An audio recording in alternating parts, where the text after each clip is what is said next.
दोस्तों, आपका इस वीडियो में स्वागत है। फिर वापस आपको कॉन्ग्रेचुलेशन, बधाई कि आप वापस इस वीडियो के अंदर आए। और ये शो करता है आपका कमिटमेंट आपके, क्योंकि पैसे में आप अमीर बनना चाहते हो। तो इस वीडियो में बात करेंगे हमारा जो मनी ब्लूप्रिंट वो क्या होता है, इसको ब्लूप्रिंट क्यों बोला जाता है। आप देखिए, किसी भी शहर का एक ब्लूप्रिंट होता है। हमारे माइंड में भी ऐसे बहुत सारे ब्लूप्रिंट्स होते हैं जो हमारे न्यूरॉन्स के अंदर होते हैं, लेकिन हमें पता नहीं होने की वजह से हम उसको कभी भी तैयारी नहीं करते, है ना।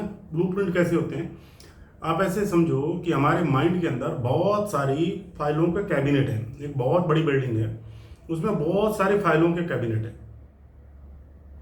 तो वो कैबिनेट हैं जो वो अलग अलग हैं, अलग अलग बिलीव के रखे हुए हैं, अलग अलग रिलेशन के रखे हुए हैं, अलग अलग पैसे को लेके रखे हुए हैं। अगर मान लो पैसे को लेके गलत बिलीफ है तो हमारे पास पैसा कभी नहीं आ सकता। अब ब्लूप्रिंट को ऐसे समझते हैं, आप मान लो दिल्ली के, मैं कहूँ एक ऐसा घर है कि जिसका रंग नीला है और वो 2500 स्क्वायर फीट पे बना हुआ है, कांच की बिल्डिंग है और उसके सामने गेट के अंदर रेड कलर का गेट लगा हुआ है और उसके आगे 20 फुट चौड़ी सड़क है। क्या आप कभी पहुंच पाएंगे वहां पे? नहीं, कभी भी नहीं पहुंच पाएंगे। तो हमको पहुंचना कैसे है वहां पे?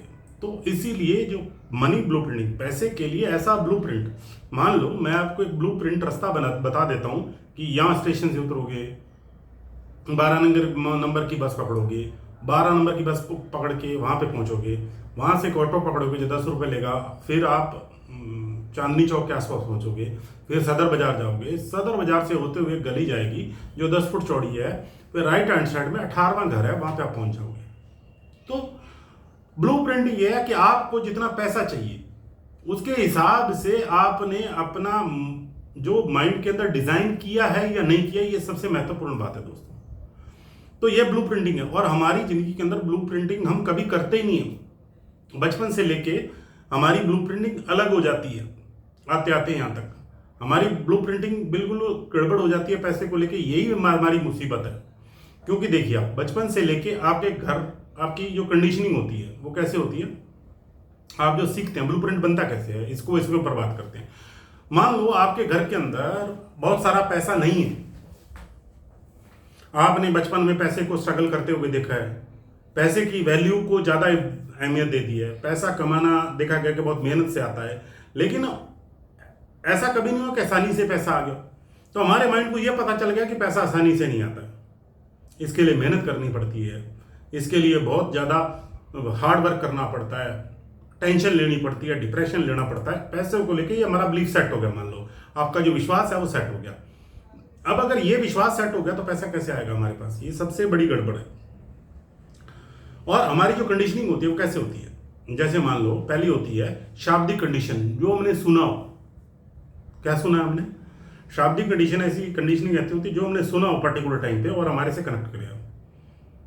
और बचपन से लेके माँ बाप हमारे को यही सुनाते हैं, पैसे को हिसाब से खर्च करो, पैसा कमाना मुश्किल है, पैसा आसानी से नहीं आता, पैसे को आप ध्यान से खर्च करो।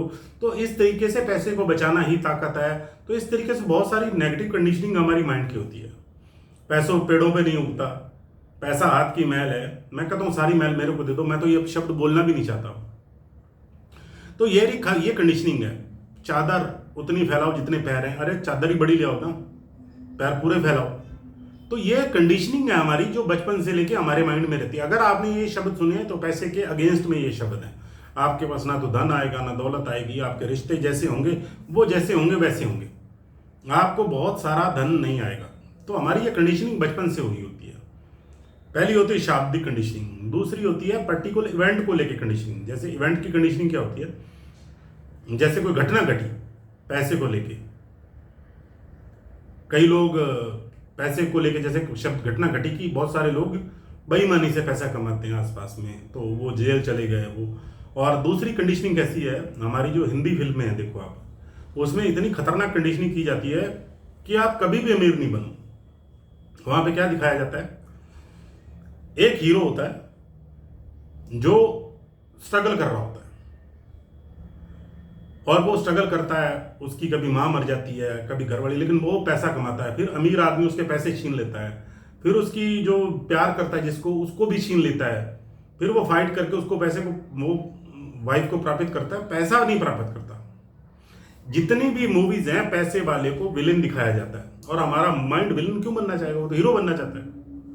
आप जितनी भी मूवीज देख लो उसमें यही बताया गया है, क्योंकि हमारी बचपन से नेगेटिव कंडीशनिंग हो रखी है, और अभी तक भी आपकी नेगेटिव कंडीशनिंग है, तो आप हमेशा उसी पैसे को प्राप्त करोगे, यानी आपके पास धन नहीं होगा। क्योंकि मान रखा है ना हमने, हमारे को अच्छा क्या लगता है आपको, विलेन बनना या हीरो बनना? क्योंकि वहां पैसे वाले को विलेन दिखाया जाता है, जबकि ऐसा नहीं होता है दोस्तों। पैसे वाले बहुत मेहनत से पैसा कमाते हैं, बहुत दिमाग लगाते हैं, वो इंटेलिजेंट होते हैं, वो पैसे की कीमत को समझते हैं। हमारी कंडीशनिंग होती है, पर्टिकुलर इवेंट को लेकर कंडीशनिंग होगी, है ना, या बचपन से लेकर शाब्दिक कंडीशनिंग होगी, जो सुना जो देखा पैसे को लेके उसकी कंडीशनिंग होगी। जो आप मूवी देखते हो, कोई भी मूवी उठा के देखो यार, कोई भी मूवी पैसे वाला, अभी देखो आपने KGF मूवी देखी होगी, तो उसमें क्या दिखाया गया, वो इतना अमीर होता है, इतना सोना होता है, पहले गरीब होता है, फिर सोना आ जाता है, फिर सोना जब इकट्ठा कर लेता है गोलियां मार मूर के, तो फिर वो लास्ट में सोने को नदी में डुबा देता है, देश को दान करते भाई। लेकिन हमको वो मूवी अट्रैक्ट करती है, अच्छी लगती है, इसीलिए हम माइंड के अंदर वही चाहते हैं जो हमारे पास पहले होता है। यानी आपके पास अगर अंदर से पैसे को लेकर ताकत है तो वो मूवी अच्छी नहीं लगी, मेरे को बिल्कुल अच्छी नहीं लगी। मैं अपने दोस्तों के साथ देखने गया था, मेरे को बिल्कुल अच्छी नहीं लगी, क्योंकि पैसे को लेके जो हमारे माइंड में कंडीशनिंग इधर उधर से समाज में भी की जाती है, तो वैसे की जाती है, आपको नॉर्मल रहना है। तो ये सबसे बड़ी मुसीबत है दोस्तों। देखो आप एक दूसरा उदाहरण लो, हमारे लाखों करोड़ों किसान हैं, वो क्या बोते हैं खेत के अंदर, वो बुआई क्या करते हैं, वो वही बुआई करते हैं जो उनके आसपास हो रहा होता है। जैसे मान लो धान है, धान की बुआई करेंगे, धान तो पहले देश के पास बहुत है, गेहूं की बुआई करेंगे, गेहूं पहले बहुत है, तो ये उनके पास उतना ही पैसा आएगा जो अड़ोस पड़ोस को रहेगा, हमेशा पैसा कम रहेगा उनके पास। लेकिन कुछ किसान वो चीज बोते हैं जो मार्केट में ज्यादा पैसा देती है। जैसे हमारे प्रधानमंत्री जी का एक बार मैंने स्टेटमेंट सुना कि उन्होंने बोला खेत के अंदर आपको 5 हिस्सों में बांटना चाहिए खेत, एक में पेड़ लगाने चाहिए जो आपको लॉन्ग टर्म में कभी आप जब जरूरत होगी बेचोगे तो पैसे मिलेंगे आपको। दूसरा, आपको फ्रूट के पेड़ लगाने चाहिए। तीसरा, आपको एक हिस्से में सब्जी लगानी चाहिए जिससे रोज पैसे आए। चौथा, आपको चारा बोना चाहिए, कुछ जानवर पालने चाहिए जिससे आप सब्जी आए। पांचवा, आपको कैच क्रॉप और दूसरी क्रॉप लगानी चाहिए। इस तरीके से हमारे किसान बांटते थोड़ी हैं, इस तरीके से हमारे किसान बांटते नहीं हैं। ओके, तो इसीलिए हमारे लिए बहुत जरूरी है कि हम इसको तरीके से समझें, और तरीके से समझ के ही हम इसको आगे बढ़ाएं लाइफ के अंदर। तो जब तक हम समझेंगे नहीं कि हमारी कंडीशनिंग कैसी हुई है, कंडीशनिंग हुई है तो मन से वही कंडीशनिंग आ रही है तो आपको वही मिलेगा। अब कंडीशनिंग को बदलने के लिए बहुत सारे तरीके हैं, शाब्दिक कंडीशनिंग को बदलने जो आप आगे सीखेंगे, बहुत सारे तरीके हैं। मेडिटेशन है, आपके अफर्मेशंस हैं पैसे को लेके, तो सारी चीज़ें हम आगे सीखेंगे इसके अंदर। तो ये था ओवरऑल आपकी कंडीशनिंग कैसी हुई है, आप पैसे के बारे में कैसे सोचते हो, तो ये सबसे इंपॉर्टेंट है दोस्तों, है ना। तो अगले वीडियो में अपने विस्तार से और समझेंगे कि कंडीशनिंग कैसी होती है। थैंक यू दोस्तों।